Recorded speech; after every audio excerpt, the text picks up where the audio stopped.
Communication is a fact of life and could be the key to your success in business or in the workplace.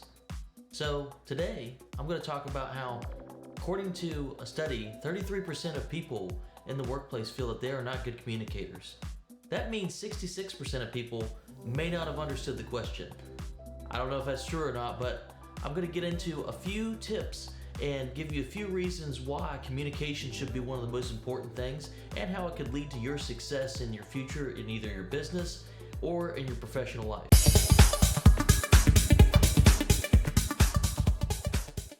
Communication isn't just talking. It's also listening and being clear and concise when you're actually communicating back and forth either between your team, your leadership. It is absolutely imperative in all aspects.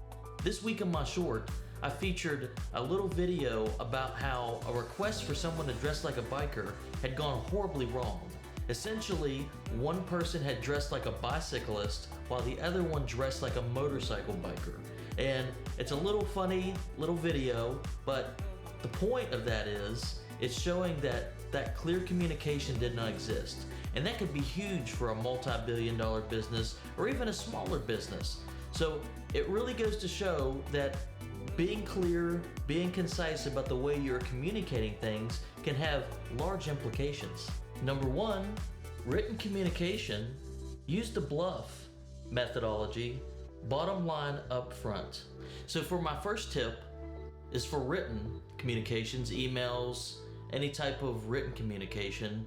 I really like to utilize the bluff methodology, bottom line up front.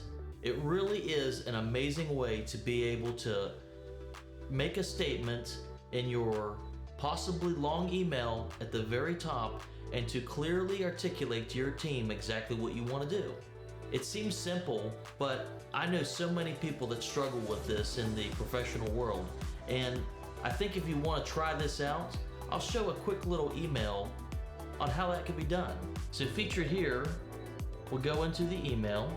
I have the subject as update to the missing parts process attention.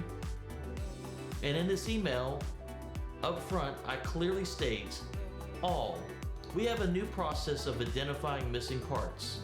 These tools will be actively rolled out in the coming weeks, and we want your feedback on how you can utilize these to make the greatest business impact.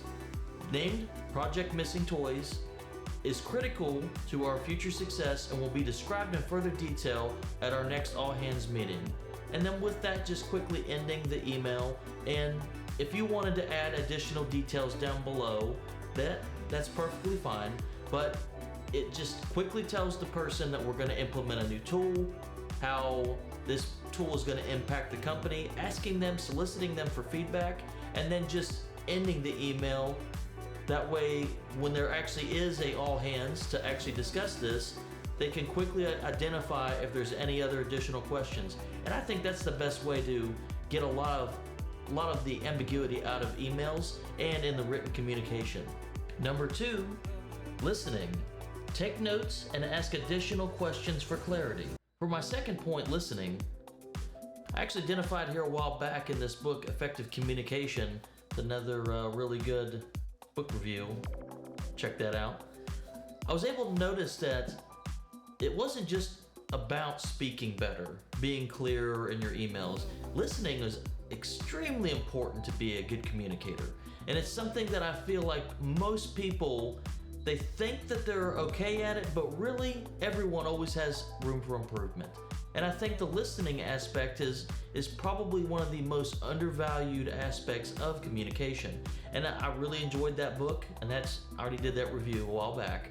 But I just want to reiterate in this listening aspect how you can continue to grow as an effective communicator. I found that with listening, it really helps me if I actually write down exactly what the person's saying, whether it's typing on paper. It really is a great tool. I found a while back in my previous roles that when I took cliff notes, I didn't hear all of the things that my bosses were asking me. And over the years, I've learned that I need to actually take very, very specific notes to make sure that I'm clearly understanding exactly what they've been asking me. And I think that has really helped me in my career. I feel like being able to actually hear what someone's saying versus what you perceive they say is actually a really different skill set. That little nuance is such an important key aspect of effectively listening and being a better communicator. Number 3, speaking. Use PREP framework: point, reason, evidence, and point.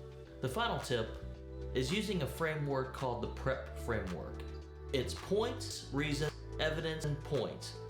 And I'll break that down for you.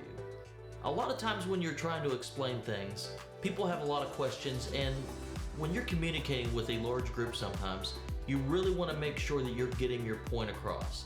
So essentially, with the point, reason, evidence, point, you're going back. First, you're dropping the point. You're saying, this is exactly what I want to communicate today. The second part of that is the reasoning why. Reasoning being able to rationalize for people exactly what is the purpose of what you're trying to explain. Followed up by evidence. When you say, this is the reason why the chief executive officer has decided that this is based on our reasoning is really why we want to go ahead and do this.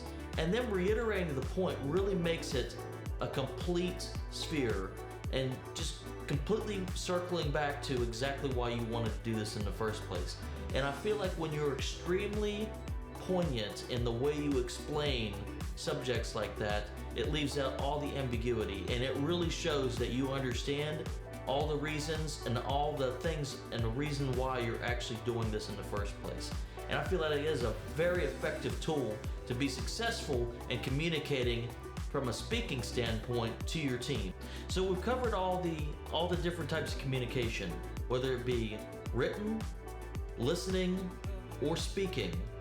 And I think every one of these tools can extremely impact you quickly if you were able to write down everything, be more clear and concise with your bluff up front, and using your prep for your speaking. I think these tools can absolutely be added to your leadership toolbox and continue to make an impact. And while you're effectively communicating, why don't you go ahead and effectively communicate to me? Leave a comment. I really want to hear what you have to say. I'm starting to get away from books. I feel like I have enough information now that I can start articulating some of my ideas, and tell me if I'm clearly communicating to you. I'm excited to hear your feedback. And with that, give me a like and subscribe. Our channel's been really growing here the last few months. We're really starting to make an impact, and it really helps me and my team as we're continuing to grow with this. I'm excited about more and more content that we're going to continue to bring. And if you've got any ideas for anything you want me to cover, or if you're just curious about what I'm thinking about, just leave me a comment and just let me know exactly what you're thinking. I hope you have a great day. Thank you.